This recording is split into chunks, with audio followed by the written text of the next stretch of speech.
दोस्तों कुछ समय पहले इस चैनल के ऊपर एक वीडियो अपलोड किया गया था जिसका नाम था कि क्या वाकई में इन्वायरोचिप काम करती है, क्या इन्वायरोचिप फेक है या सही है। और उस वीडियो पर कई लोगों ने मुझसे कई क्वेश्चंस पूछे। तो आज के इस वीडियो में हम आपको उन क्वेश्चंस के आंसर देने की कोशिश करेंगे। लेकिन हम कौन होते हैं उन क्वेश्चंस के आंसर देने वाले? तो दोस्तों हम इन क्वेश्चंस के आंसर देने वाले हैं जो कंपनी क्लेम करती है उस आधार पर और थोड़े से कॉमन सेंस के आधार पर। सबसे पहले तो कई लोगों ने ये क्वेश्चन उठाए कि ये इन्वायरोचिप फेक है, इसके जरिए सिर्फ लोगों के साथ में धोखा किया जा रहा है, इसके जरिए लोगों को मिसगाइड किया जा रहा है। तो उन सारे लोगों से मैं ये बोलना चाहूंगा कि अगर ऐसा है तो ये जो कंपनी इसे बना रही है ये इतने सालों से क्यों चल रही है, इसे अभी तक गवर्नमेंट ने बंद क्यों नहीं किया, या इस पर अभी तक कोई ऐसा केस क्यों नहीं हुआ, या फिर इस पर अभी तक कोई लीगल केस क्यों नहीं चला धोखाधड़ी का।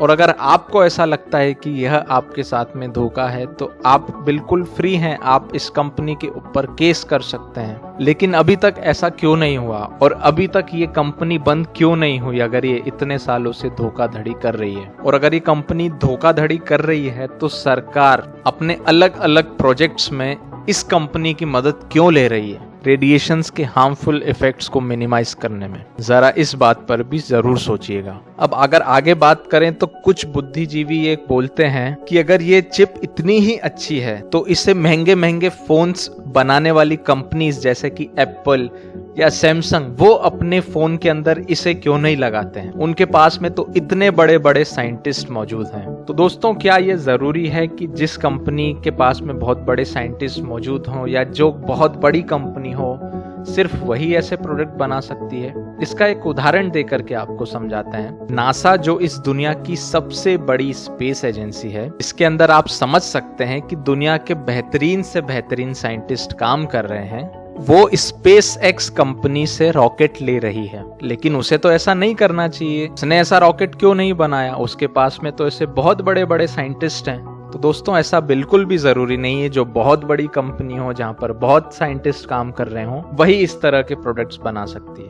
अगर ऐसा होता तो नासा को किसी दूसरी प्राइवेट कंपनी से अपने रॉकेट नहीं लेना पड़ते। फिर कई बुद्धिजीवी पूछते हैं कि इस चिप को मोबाइल के अंदर क्यों नहीं डाल दिया जाता है? बड़ी बड़ी कंपनियां ही इसे बना करके मोबाइल के अंदर क्यों नहीं डाल देती हैं? तो बड़ी कंपनियों वाला रीजन तो मैंने आपको बता दिया। अब मोबाइल के अंदर डालने वाली अगर बात रही, दोस्तों जो चीज जहां से काम करेगी उसे वहीं पर लगाना पड़ेगा।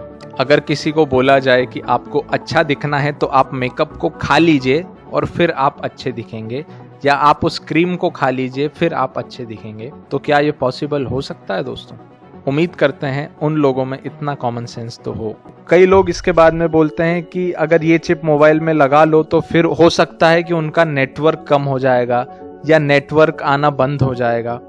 तो ऐसा बिल्कुल भी नहीं है, क्योंकि इन्वायरोनिक्स जिस कंपनी ने इस चिप को बनाया है वो क्लेम करती है कि ये किसी भी तरह से मोबाइल के नेटवर्क को कम नहीं करता है, और इससे रिलेटेड इसके ऊपर टेस्ट भी हो चुका है। और इसी से रिलेटेड कई लोग क्वेश्चन पूछते हैं कि अगर ऐसा है कोई ईएमएफ मीटर में नाप करके हमें इसका रिजल्ट क्यों नहीं दिखा दिया जाता? तो कंपनी ये क्लेम करती है कि किसी भी तरह से जब ये रेडिएशन को कम नहीं कर रही है, ये उसके नेचर को चेंज कर रही है और इसका जो हार्मफुल नेचर है उसे ये एलिमिनेट कर रही है। इसका उदाहरण आप ऐसे समझ सकते हैं, मान लीजिए 5 लोग हैं, वो 5 लोग आपके दुश्मन हैं और वो आपको मारने आ रहे हैं, लेकिन अचानक से कुछ ऐसा होता है कि वो 5 दुश्मन आपके दोस्त बन जाते हैं। दोस्तों वो 5 तो 5 ही रहे, लेकिन उनका नेचर चेंज हो गया। वो जो आपको नुकसान पहुंचा रहे थे वो अब आपको बिल्कुल भी नुकसान नहीं पहुंचाएंगे। तो इस तरह से कंपनी क्लेम करती है कि इन्वायरोचिप रेडिएशन का नेचर बदल देती है।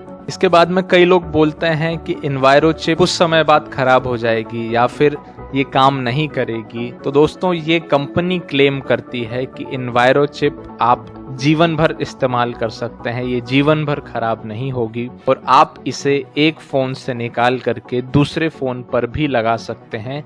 उसके लिए आपको नई इन्वायरोचिप लेने की जरूरत नहीं है। दोस्तों कई लोग बोलते हैं कि अगर ये चिप इतनी ही फायदेमंद है तो गवर्नमेंट इस चिप को क्यों नहीं प्रमोट करती, या गवर्नमेंट हर जगह इस चिप को क्यों अवेलेबल नहीं करवाती। तो क्या गवर्नमेंट हर वो सिंगल चीज आपको अवेलेबल करवा रही है जिससे आपको फायदा होता है, या वो किसी खतरे को कम करती है। तो दोस्तों यही कुछ ऐसी बातें थी, कुछ ऐसे क्वेश्चंस थे जो लोग बहुत ज़्यादा पूछते हैं। बाकी इसके बारे में ये चीज़ भी समझने वाली है कि अगर कुछ लोग सोचते हैं कि ये प्रोडक्ट ख़राब है या यूजलेस है, तो वो लोग जो इसकी तारीफ कर रहे हैं, वो लोग जो जेन्युइनली बोल रहे हैं कि उन्हें इससे फ़ायदा हुआ है, अगर कंपनी इतनी कॉन्फिडेंटली इस प्रोडक्ट को प्रमोट कर रही है, अगर कंपनी के ऊपर अभी तक कोई केस नहीं हुआ है, तो इन सारी चीज़ों को भी हम नज़रअंदाज नहीं कर सकते हैं।